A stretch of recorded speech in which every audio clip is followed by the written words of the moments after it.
Bonjour! Blanche-Neige a été un bide tel que Disney a décidé de mettre en pause la production du prochain action movie là, Réponse. Action movie n'importe quoi, live action live, je sais plus comment dire. Bref, vous m'avez compris, le film d'action en direct Réponse de Disney appuie sur le bouton pause. Oui, ça veut rien dire, c'est traduit de l'anglais. Alors, on va s'amuser. Le réalisateur de The Greatest Showman, Michael Gracey, était à bord pour réaliser le remake à tendance musicale du film d'animation à succès de 2010. Bah moi, ça m'embête, vous voyez, parce que j'adore Réponse, le dessin animé là. J'adore Réponse. Ce dessin animé est absolument génial. Si vous ne l'avez pas vu, il faut absolument le regarder. Du coup, j'avais quand même un peu hâte du live action, voilà, de Réponse. Bon, tout dépend de quelle actrice ils utilisent, bien évidemment, hein, parce que si c'est Fatoumata... Bref. Voilà, si c'était du wokisme, évidemment, je serais pas allée le voir, mais j'aurais été extrêmement déçue. Du coup, au flop mondial, de Blanche-Neige, ils ont décidé de mettre à l'arrêt la production de Réponse. Est-ce que Disney commence enfin à écouter les fans? Ce serait sympa. Alors, Réponse enroule ses cheveux en arrière, Tangled, donc Réponse, la réinterprétation. Je vais y arriver, c'est dimanche matin, c'est voilà. En live action du film d'animation de Disney de 2010 centré sur l'héroïne du conte de fées des frères Grimm a été mise en pause selon des sources internes du studio. Le projet était en développement actif avec le réalisateur de The Greatest Showman, Michael Gracey, à bord pour la réalisation et un scénario de Jennifer Kaytin Robinson qui a fait Thor, Love and Thunder, Do Revenge. Cette pause fait suite à la sortie plutôt décevante de la dernière adaptation live action de Disney, Blanche-Neige. Le film n'a rapporté que 69 millions de dollars aux États-Unis et 145 millions de dollars dans le monde pour un budget de production de 270 millions de dollars. Voilà, c'est ce qu'on appelle un flop et un vrai. Budget gonflé par les grèves de 2023. Dès le début, le film a été entaché de gros titres controversés liés à son casting et à ses choix créatifs. Puis lors de sa tournée de presse, en raison des publications sur les réseaux sociaux de la star Rachel Zegler. Mais Blanche-Neige n'a pas été bien accueillie par la critique ni par le public, qui lui a attribué un B+ CinemaScore, toute note en dehors de A étant considérée comme insatisfaisante. Il n'obtient actuellement qu'une note de 50% sur Metacritic. Il n'est pas encore certain que Réponse aille de l'avant ou subisse une refonte créative.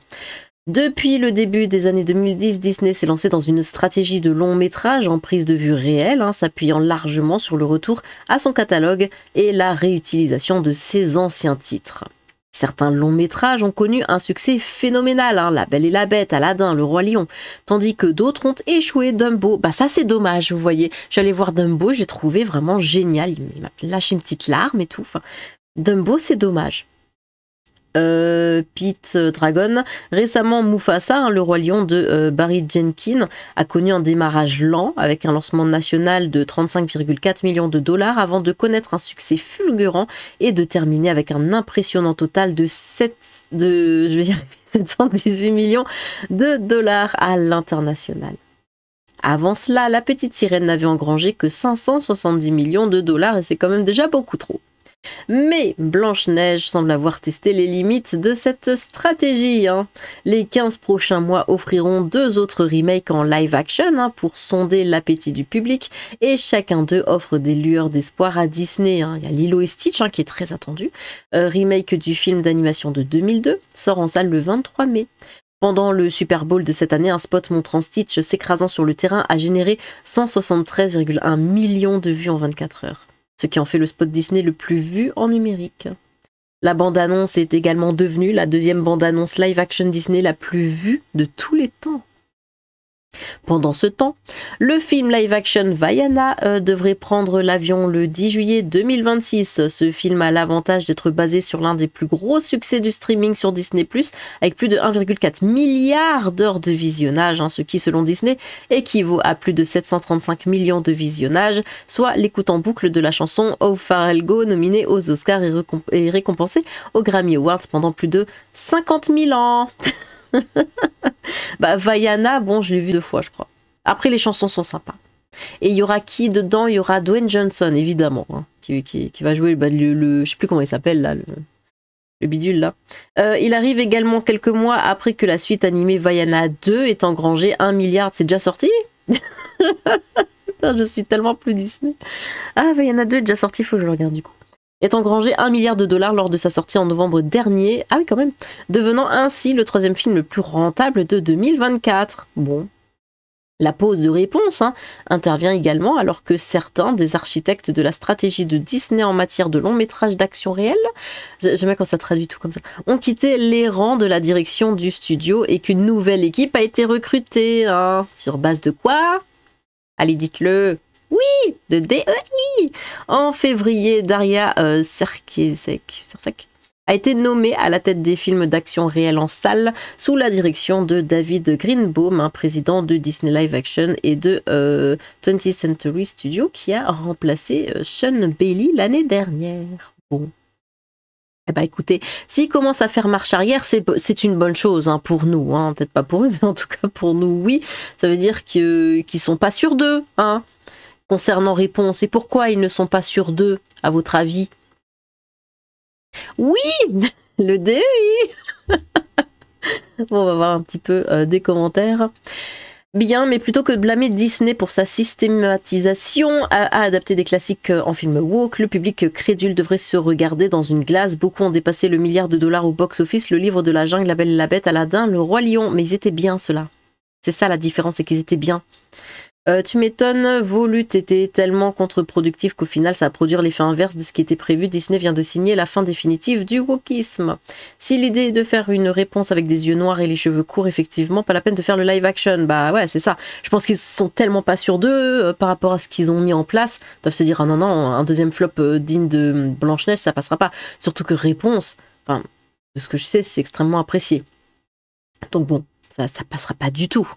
Oh non, il faut refaire toute la moitié du film. L'actrice principale était une Mexicaine lesbienne unijambiste. Ça ne correspond plus au standard. L'actrice transgenre pour le rôle n'est pas disponible. Parce que ces remakes sont nazes. Au lieu de blâmer des jeunes actrices nacisées de 23 ans quand ça se casse la gueule, essayez des scénarios originaux. Ils font de la daube, que le studio fasse faillite. Si l'idée est de faire de ce personnage une féministe lesbienne dans un monde où les hommes sont stupides, gnolants et vicieux et joués par une actrice noire, alors il y a quelques raisons de croire que l'arrêt du projet est judicieux après le bid intersidéral de Blanche-Neige. Go Woke, Go Broke dit cette adaptation de merde en disant le public qui se précipite presque tous les voir en prenant au passage leur petite leçon woke et n'attend que 2025 et l'indigestion pour dire stop et demander au retour conservatisme des idiots.